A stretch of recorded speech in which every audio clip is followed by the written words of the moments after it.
Hammaga xayrli kech. Xullas, bugun video qilishim kerak edi hozir.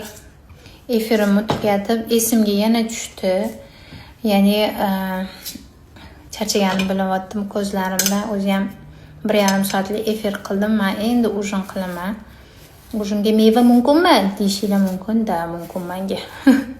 Chunki tushlikka ham normal qilmaganman perikusni.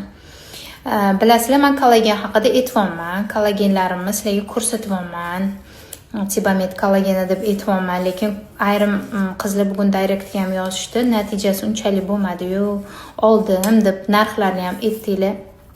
Qizlar, men sizlarga ko'rsatayotgan kollagenni rosa ham ko'p podelkasi chiqib ketgandi. Hozir ko'rsataman. Mana bu Tibamet kollagenni podelkasi juda ham ko'p.